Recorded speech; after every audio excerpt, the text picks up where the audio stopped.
All right. Okay, so it looks like we're back in for another chat today. I know I've said I was going to be doing this stuff like twice a week, but it looks like I've been doing this stuff damn near every day. I've been putting something out there, man. So,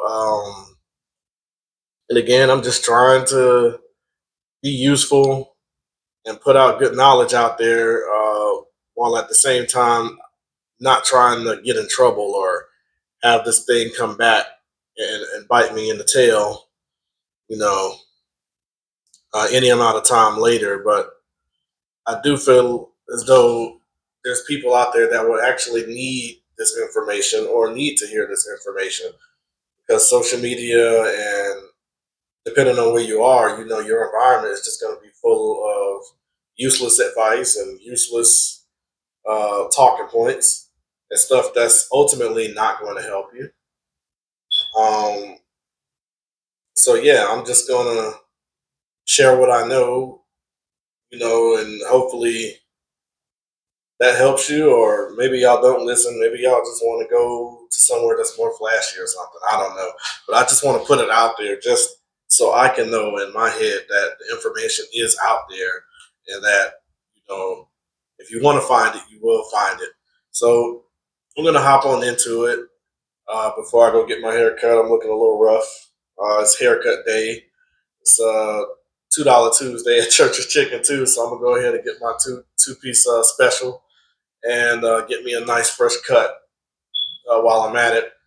Every Tuesday I got different days of the week for where I go and get stuff. Like tomorrow's going to be the 10 piece for $5 Wednesday over there at Spanky's. They got this little thing going to where you get 10 party wings, 10 big chicken wings, for $5, and you can't beat it. I get it with mozzarella cheese sticks, and it just blows me away every time. Sometimes I might mix it up or mix the flavor up or something, but I like doing that. Being able to get something to eat for $2, $5, or $10 or whatever the specials are. It helps keep money in your pocket. It keeps you fed, and the food don't even taste bad at all. It's good, you know. So, but that's another video about just setting you up a schedule of what you're going to eat, throughout different days. You find the deals and then you put the deals in rotation. And, that's how you survive, one of the ways you survive. But the title of this video should be called The More You Know, the Less They Are Able to Exploit You, right?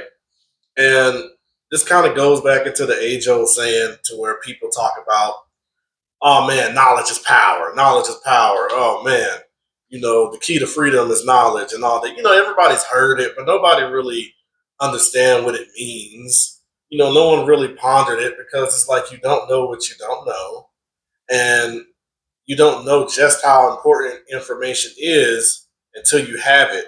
And that's why you have a lot of people out here operating the way that they do out here on the streets, man. They're out here, they're doing all this crazy stuff. They're just doing stuff just to do it. They're trying to vibe. They're trying to do all this, just honestly live life. And then when things go wrong, they look at it as misfortune or, someone causing their misfortune when in reality, a lot of the problems that people have in their life, they cause themselves. I'm not saying all, some problems are absolutely caused by other people, but a lot of the problems really caused by yourself, man.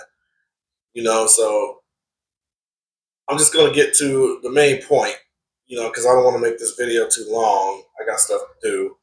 Um, I would say, for example, if I was to put this in like the working world terms, I would work at a warehouse, right? It doesn't really matter what warehouse. I worked at a few warehouses. Atlanta has a lot of warehouse jobs. A lot of warehouse jobs because people ordering stuff all the time. So I'll be with the temp service, and the temp service would get me in the warehouses. And I go in there and work. And I didn't have any warehouse experience. So what they would do is they would put me on the basic level, easy stuff. But even though it's easy, it's hard because you have to often do stuff in like great numbers. Like for example, a picker packer. It's real simple. You find For those of you that haven't done it, we're gonna say we're gonna take this number here. I mean, this is a phone number. It's all good. I'll still show it. It's my business phone number. You got 470-919-2863, right? Okay, you know, call that number if you want some cologne. By the way, I ain't gonna lie, it's a shameless plug. You know, I'm the cologne man. I sell fragrances. Uh, it's crazy because I'm recording in my lab and I don't have my bottles ready. I thought I had my bottles ready. Okay. Well, I got some. I got some right here. This is one. This is called Sky. You know, it smells amazing. Man, this stuff gets your ladies on you, man. I got them in different sizes too. Those were the medium-sized bottles.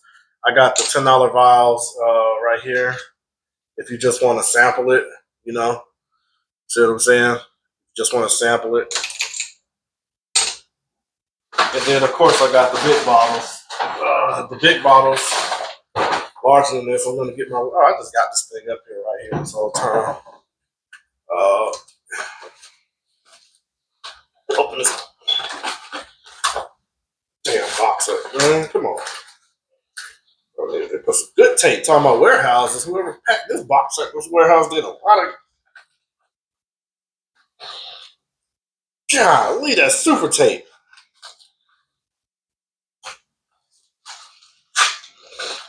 So ain't nothing in this, obviously, since I'm opening up a brand new box. But I could get you. I'm just trying to show you the size, you know, while it's on my mind.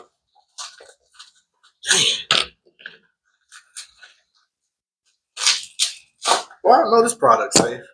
Goodness gracious. All right, all right, all right. I'll mess with that later. Okay, so put this top on, twist it up, right? Okay. So this is the bigger bottle right here. I haven't like decorated it or anything like that, or put no labels on it, and there's no cologne in it. But just to show you a size, side by side comparison, this is another one. This is called Midnight. This is actually really good. You can see how one is clearly bigger than the other. You see what I'm saying? So this is my medium bottle. This is my large. And ain't no, you know, trick or nothing like that. So that's that. I'm gonna get my website and stuff up, which I'm gonna go and update all my videos and stuff on it. You know, eventually when I get the website up, man. Yeah, that's a goal of mine. But you would be in these warehouses and they would teach you picker packer stuff. Match this number up with the number that's on the file. And okay, so this is a different one. This is 286, right? Okay, well, that one's not 286. I'm going to go find 286. And then you find 286. Oh, this is it right here. Okay, 286 is what I needed. 286 is what's on the laptop. Okay, good. Boom, you put it in the cart. You just picked and, you know, you picked it out. Go in and pick the right item. So you're just looking at numbers all day. CO23789. Okay, we're CO23789. You're going around, and it sounds easy enough. You know, you get anywhere between like 13 to maybe like 15, $16 an hour, you know, doing the picker packer work. You know, and it sounds like a lot of money for what it is that you're doing. And it is until you actually see how much stuff you actually have to pick, right? And you go out and you have to pick hundreds upon hundreds. Like I would say, a lot of the warehouses I've been at, I'd have to go and pick about 500, 600 different items, man. And if I didn't pick that, they would say I'm picking too slow. You need to hurry up. That's the main thing. They want you to match these numbers real quick, and then they don't want you to make no mistakes. So they want you to go fast, and they want you to go efficient, and they don't want you to make mistakes. You know, because the mistakes, you know, the customer get the wrong item, or they have to double back and, you know, tell you, hey man, you brought me the wrong thing, and then you have to go back and, you know, find, you know, whatever it is, right? You know, you have to find the right item and put the old item back while you at it, wherever the hell you got that from. So you would do that, you know, and then you got the other people that would pack the stuff, usually the same person, but, you know, picker packer. But yeah, you take the stuff that you got, you label it, you mark it, you set it up, and then you start packing it, put it in a box, fold it. Then the manager, you know, the manager doesn't really do nothing. But let's say they print out the shipping label and they watch you work the whole time. Usually in the warehouse, and you send it out. So you do that, by the hundreds, and then you got the other guys who actually have the knowledge, right? And by the knowledge, I mean basic, like next level up. What's the next level up from that? You have the people that know how to do uh, forklift, for example. Literally, the difference between you making 14, $15 an hour and you making 22, $25 an hour, literally a $10 pay gap difference. The difference is they went to school for like a month or two. You know what I'm saying? And probably didn't even did that. They probably took a course that took them like a month and they got this forklift certification from OSHA or wherever they get it from. And they went it did the forklift stuff. I think it was like a 6 week class or something like that. And then they learned this stuff. There they go. They get fresh started on the forklift, which you ain't doing nothing but riding.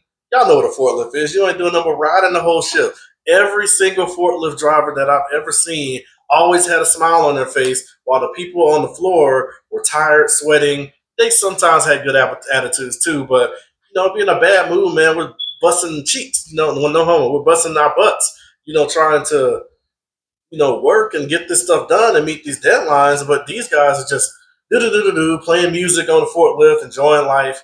You know what I'm saying? They lift this up, move this over here, lift that up, sit it down, boom. And they go around. They're getting, you know, eight, nine, 10, $11 more an hour than you do, and the only difference was, just a month or two in school.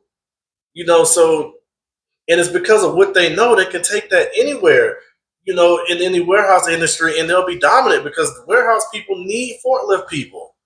What I'm saying? It's paramount, and there's so many different types, and they pay well for it. So that person no longer gets exploited as much because the exploitation moves to the machine. So instead of leveraging your body and putting all that weight on your body, you're now putting all the weight on the machine. So if the machine breaks down, they can just replace the parts. So, what I'm saying? And then you get a lot of money, what I'm saying? Because you know how to work the machine. You're shifting the weight, and because of what you can demand more money and you have more opportunities available to you. That's just one example. So if I was to ever go back into like forklift work, or not forklift work, because I've never had a forklift certificate, I misspoke. Sorry. If I ever was to go back into warehouse work, I would not go back unless I had a forklift operation thing certificate at minimum. You know, because dudes have become managers of solo warehouses. Like there was a guy that I met through the temp service. He was some young dude, like 26, 27, freaking got a whole kid and got a car, an apartment, all his bills paid, and he's literally operating the warehouse by himself. It's a little miniature warehouse, a little small, parcel. It's got enough stuff in there. He works for a beer company, what I'm saying? And basically, he just finds stuff. He's in there practically by himself. He'll get one other person to like help him, whatever. But he's in there by himself, making mad money just by himself, literally because he knew forklift. That was the only thing. In the last manager uh, sucked, so they got him out of there, and then they put him in there, and he knew forklift, and so they just said, well, that's pretty much all you need to know in order to do this job. Just do forklift and do what we tell you when it comes to the paperwork on the computer, and then you're good. So when the trucks come, you just make sure you have the deliveries ready, which you should because you're just forklifting it down and putting it in a box. Only thing you need is a picker packer, and that's the only reason why I was there. I would pick the stuff up and then bring it to him, and then if it was too heavy, he'd go and get it off the forklift, whatever it is, if it's a pallet or whatever, worth of stuff, and then we go wrap that stuff up, pack it up, and have it ready for when the trucks come. What I'm saying? So I was there, again, he was telling me to hurry up. You're not picking fast enough. I need to pick some more, pick some more, pick some more.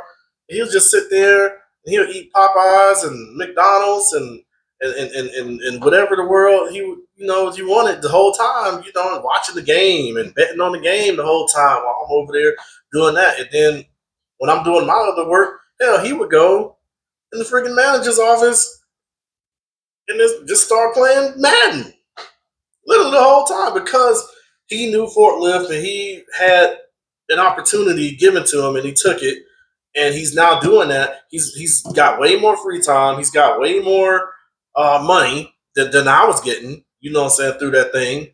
You know, even though I was getting 20 an hour for that job, still, you know, I only worked 3 days a week. He got 5 days a week, and he was getting more than 20 an hour. He was getting like 30, 35 an hour. You know what I'm saying up there. What's it called? Up there in uh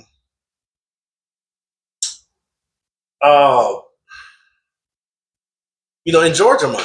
In Georgia money. So this isn't some New York money or nothing like that. This is Georgia money as of 2026. You know, 2020. Well, during that time, it was like 2025 or 2024 ish or something like that. So, give or take a year or two. However, yeah, but that's what it was. So there's other examples of this as well. And yeah, yeah, but I just had family just reach out to me just then while I'm in the middle of a video, and it kind of threw me off. So I'm kind of thinking about multiple things because, man, it threw my whole game off. But ideally, you get the point, man. The more educated that you are, you know what I'm saying, the less you're able to be exploited. Like, for example, it's crazy to me about how you can be like how I was the general manager of Wingstop before, and before that, I was assistant managers in a lot of places. But it seems like every time you go to a new place, you have to start over from the bottom and try to prove yourself, to all these people to prove that you was that guy when that's the purpose of the resume. You know what I'm saying? So they don't care about what you did before in the past. They care about like what you're doing now and what they can get out of you now. And the moment you slow down, you know, they're on your butt, about it or whatever, saying you're not being a team player and and all this stuff. And it's not really about truth, when it comes to certain jobs. Really a lot of really most jobs, it's not really about truth. It's more so about, hey man, are you doing what the hell we're saying to do? Like basically they tell you what to do and you do it. Otherwise, you're going to get out the door, even if it doesn't make sense, even if it's not about right or wrong, and then you know what I'm saying, like it's just a matter of do you want to get paid or not. So that's also a reason to and that's something that it took me a while to like learn when it comes to jobs. And you guys wonder why a lot of products and stuff suck out here and why a lot of your service sucks or why people remain employed that are seen like really bad employees over people who are actually competent, and they still stay. The competent people end up leaving, or in the mediocre people end up staying the longest. It's because even though those people are mediocre and they're ignorant and they're not great people, it doesn't matter because they do what the person in charge says to do and they don't question them. You know what I'm saying? Like because they number one, because they don't care. So, what I'm saying, but number two, because you tend to get liked when you agree with everything everybody says. So in a way, when you get on the job, man, you got to deal with a lot of politics and knowing what to do in those situations, not just a forklift certification. Like I was saying in the warehouse example, like that's a big part of it. But another part of knowledge being power, and the more you know, the less they can exploit you. Is really you got to know what those people like. In a way, you kind of got to do some bootlicking, some ego stroking. You know what I'm saying? If you want to keep a job, you got to bite your tongue and put up with a lot of stuff that you normally wouldn't have to put up with because you want a paycheck and they know you want the paycheck. And in order for you to keep getting it, you just got to keep doing the dance, for these little ego battles, even though it's like, you know, just them winning the moment is not a long term thing. Like, for example, like me, I always like to think long term. I'm going to win the long term, the long game, because I know why I'm here.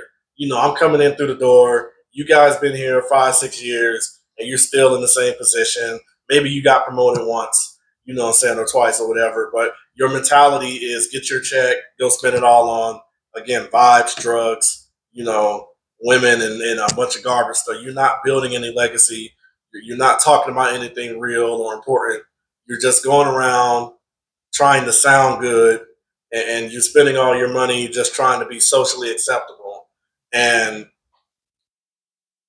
if people don't agree with you or care about what you're talking about, they become a target. So you have to know this. So you have to act like you're really interested in what the hell these people are talking about and the ego games that these people play on the job. And just so you could get your check. It's not even really about like being good. Like I done had jobs that's easy, real easy, but the politics make it hard. So there's also that too. So that's where the knowledge part comes in too. It's like, do you want to be right or do you want to be employed? And a lot of people deal with this stuff all the time, and it's a shame that a lot of the people in the workforce have to deal with this because whatever excuse you put up there, for having to do this, it's absolutely crazy. But I understand people need money, and but there's no way that I can do something like that, for a very long period of time. So that's why I'm glad I'm going to get my marketing automation certificate and certification, and I'm going to learn my Salesforce and all that stuff. Like I'm 83% done with the course at the point of this time. I'm getting ready to go buy, the access to the test and all this stuff, right? You know, so I can get out of the position that I'm in with all this low trust drama, politic and stuff, and again, essentially just trade my old problems in for new problems. Whereas before, I had even worse problems than what I'm dealing with, at work, throughout the year. Like, the problem was I didn't have enough money. What I'm saying, doing the things, and while I was had a lot of freedom doing my entrepreneur thing and selling this and that, and it got me enough to get through to the next thing. It wasn't enough to escape poverty and get me in the position that I need to get. So I picked up a job, and the job helped a whole lot with a whole lot of stuff. A lot of my problems went away with the job, but I traded again old problems for new problems. Okay, so I didn't have to worry about food. I don't have to worry about gas money or transportation or or where I'm going to get the money for my products and how much money for the the courses and stuff like that. Because the jobs handle that. What I'm saying? I took the money from my job and I worked on that. And however, while I'm at the job, I got to politic. I got to play to people's ego. I got to let people win the moment, even though the things that they're saying to me is dumb as shit. What I'm saying? It's like you have to zone out. That's why most people show up to the job high because they don't want to deal with this stuff, man. I have to listen to people loser ass mentalities. I don't want to hear your loser mentality. I don't want to hear about, you know, how you think I'm not even really gonna bring it up, man. But I don't want to because that's gonna get me into a whole nother rant about the thing. But ultimately, I learned that it's not worth it to explain stuff to ignorant people, especially ignorant people that's in a higher position than you are. So you're going to waste your breath, number one, and number two, they're not going to look at it as you're making sense or you're trying to get them to understand something, or you're trying to get them to recognize the truth of what actually happened. They're not going to look at it like that. They're going to look at it like it's combative. They're going to look at it like you're challenging authority. They're going to look at it like, well, you could be right, but you're still wrong because, again, I'm your manager and you could be right and not have a job. So you have to know that, if you're going to be out here in this world and you're going to survive. So, and when people don't, and one thing I notice about some people is if they can kill your public image and make it to where most people don't like you, then most people don't care about you. And when most people don't care about you, then they can do whatever they want to you and not look like a bad person doing it. And I've noticed that playbook a lot. So if it's socially acceptable to hate or mistreat somebody or do something unfair to somebody, what I'm saying? These people would do it because it's socially acceptable, and then they'll laugh about it. But then when this thing comes around and it happens to them, and it's not socially acceptable, but they actually deserved it, it's like, woe is me. The world is corrupt. This is wrong. What I'm saying? So you have to understand game. The Games People Play. That's actually a book that you guys need to go and get. Uh, Another one that everybody keeps talking about, you know, the one by Robert Greene, Power. Yeah, Power or something. That book, the whole thing, Understanding Power or something Power by Robert Greene. Y'all know that book by Robert Greene, bro. And then there's another one that I'm saying is absolutely right. I was saying Games People Play, but I forgot who that's by. But if you do a Google search, you'll understand. Oh no, it was 48 Laws of Power by Robert Greene. That's what it was. And yeah, he talks about stuff in very generalized situations, but you deal with that. You deal with that stuff day to day. You know what I'm saying? At the workplace. So it ain't about your skills, and it ain't about you know uh, not only what you know, it's also about how you apply it. So if you want to put yourself in a position where you don't be exploited, you need to find a way to make yourself invisible. Don't feed into a bunch of nonsense. Don't feed into a bunch of gossip. Stack your skills. Don't let people know what you're doing. Don't let people get in your business. Find a way to where you can leverage your skills. Okay? And it's the same thing with this technology stuff. At the end of the day, this technology stuff, with the AI and stuff like that. People are crying, talking, "Oh, the AI are taking my jobs." Like, okay, the AI can take your job, but who's gonna take control of the AI? The AI is just gonna somebody's gonna be making money off this AI. You know what I'm saying? So why not let it be you? It's coming. No, it's coming. You see it's coming. So why are you gonna hate on it? You know what I'm saying? Like, there's no point in hating on it. You need to learn about AI and learn about what industries are going to get hit first, and how you can come up with some sort of game plan, because you can't stop it. It's just like the internet, and it's just like cell phones. About how old heads back in the day, they didn't want to use cell phones or the internet. They thought it was a fad. They thought it was for women.